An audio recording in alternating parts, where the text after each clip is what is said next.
favorite era in professional wrestling. Let's start with favorite era in professional wrestling. All right, so my favorite era, me personally, I would say it's the ruthless aggression era, and I know to a lot of fans of WWE, they say it's the Attitude Era, which is very understandable. I feel like it's definitely a good debate, and I may be being biased, but the reason I say ruthless aggression is just because I feel like most of the talent, well, I'm not even gonna say most, a lot of the talent and a lot of the memories that we have that people around my age of like 27 and within that age range, you remember so much of that, and it's so much great matches that came from it.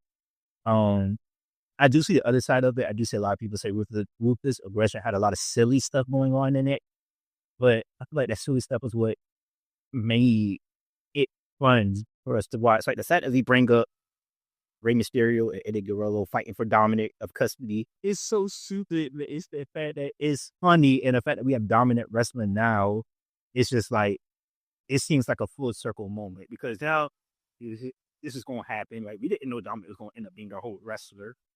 One of the biggest heels in the game. Yeah, and it's like he's just so natural with it. He's so good at it, And he got my girl Liv Morgan. I'm jealous.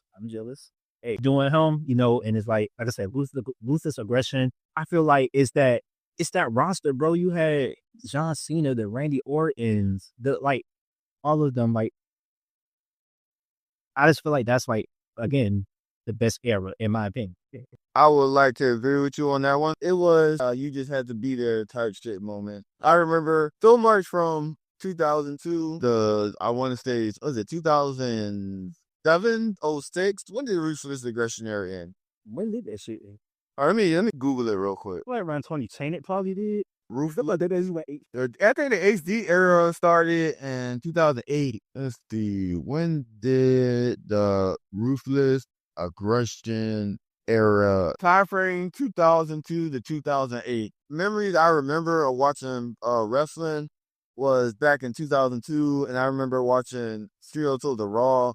I caught it like at the right time. I remember watching SmackDown, the very first episode that I remember watching SmackDown. I made a YouTube short about this as well. It was the episode of SmackDown will start off with Kurt Angle versus Mark Henry, Brock Lesnar, who just won the King of the Ring, who got a title shot to fight The Rock at SummerSlam for the undisputed title. He came out, beat up Mark Henry, got Kurt Angle disqualified, and then Kurt, he went to the back to confront Brock Lesnar. And Brock Lesnar was like, this is the guy who's going to fight The Rock at SummerSlam. And I remember a young John Cena.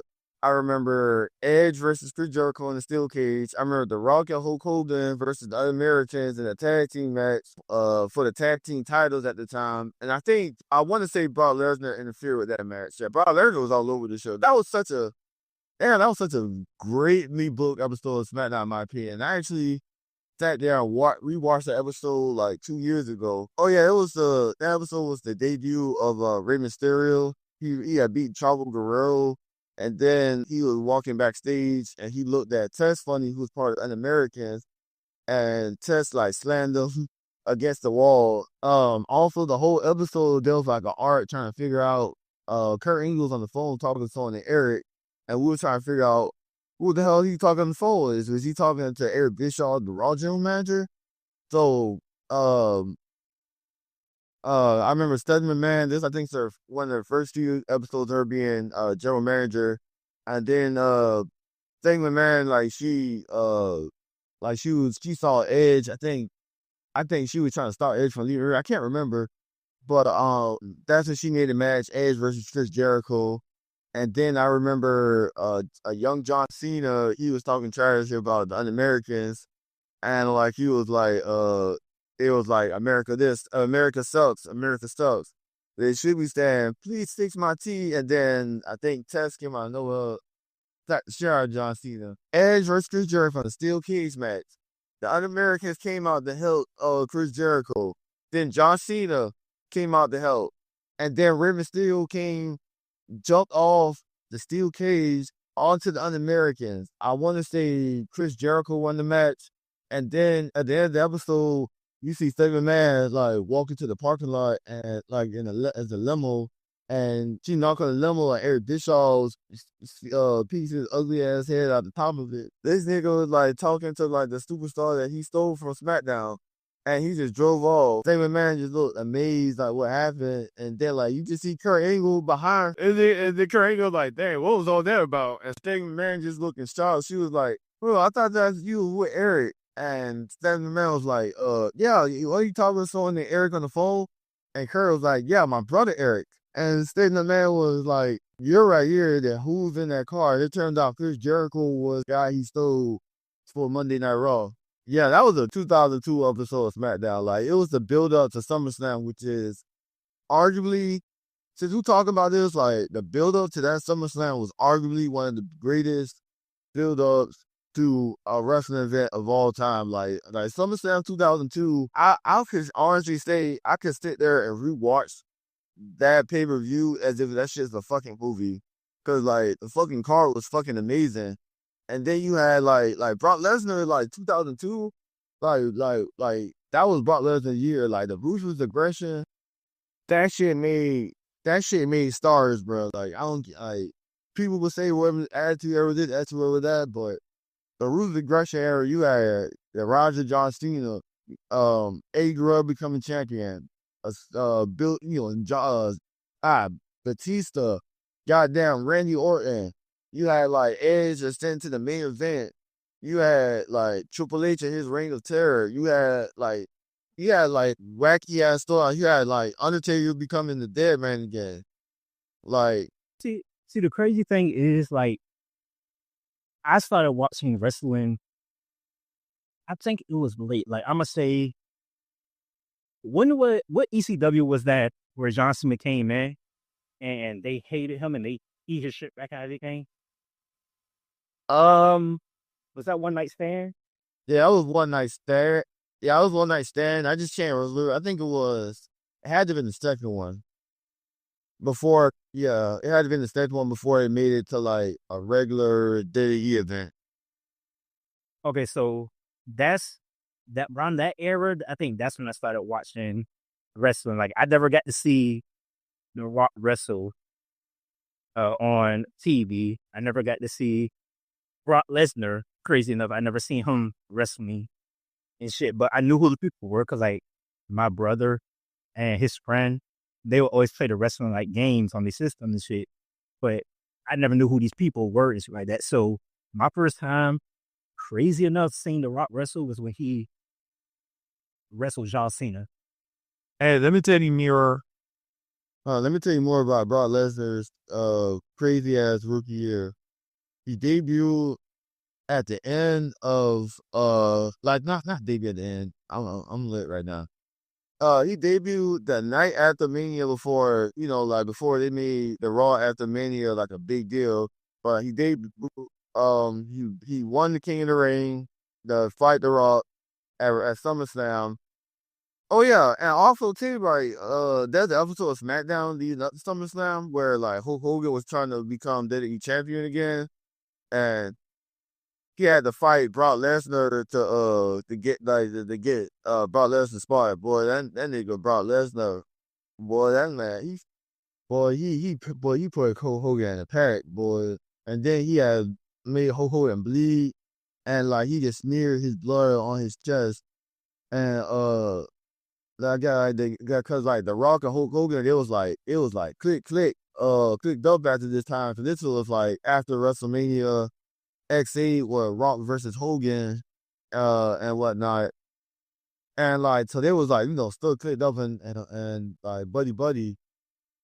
So like, that was like to get the Rock. And then like that episode of Raw, Brock Lesnar with Paul Heyman coming to Raw, and I remember Brock Lesnar wearing a Hulkamania shirt. Yeah, the Triple H and Shawn Michaels feud at SummerSlam. Well, they're going for Bianca attacking Jade. They're taking inspiration from this one particular storyline back in 2002, where HBK and Triple H throwing attack Shawn Michaels in the parking lot, and Triple H was like trying. And then like I didn't feel like that storyline is going right now. I'm gonna be real with you. Like I haven't been watching SmackDown consistently. Like I'll watch 1 week and then I'll watch the next week, and then if I watch the following week, I'll probably like miss like the first 30 minutes of the show and probably watch an hour and then go to sleep because like damn, that's a 3 hour episode of SmackDown.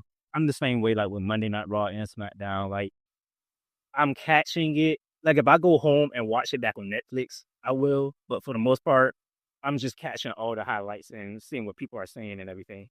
Yeah, I can't watch every single one. I got life. But I think it's like when John Cena first debuted, they were just starting about him. I just couldn't put my finger on Paul. I became a fan of him before the like, like the thought of Duganonomics. He was like wearing like tights and stuff like that. And I remember watching the episode. Oh yeah, yeah. Like, huh? You just making me remember so much stuff about this era. Side note: following week of SmackDown after what I just told you about, right? There was I think John Cena versus T who could not we can't name Chris Benoit, I think, right? I want to say no, it wasn't that. It was like a couple weeks after that because Stingray Man got her lit back and got Chris Benoit, Eddie Guerrero, and like those two was like teaming up with Kurt Angle, and they had wrestled Edge, Rey Mysterio, and John Cena. Yeah, this was the build up. This was like also towards the build up of SummerSlam because like this was like Stingray Man get her lit there for her them taking Chris Jericho because I think she took Brock Lesnar from Raw. Yeah, I think that's what happened. And oh yeah, man, like that era was so freaking goated. Like Kane debut, well not debut, returns, to help Booker T and Goldust. I want to say at this SummerSlam. And one thing I want to say about Kane is, I'm sorry, the unmasked Kane in the Ruthless Aggression era is the best version of Kane to me. There are a lot of people say the masked Kane in the Attitude Era was the best one, but Kane unmasked. I mean, and like I said, I may be being biased because this is the only version of Kane that I saw like actively at the time, but he was very fearful.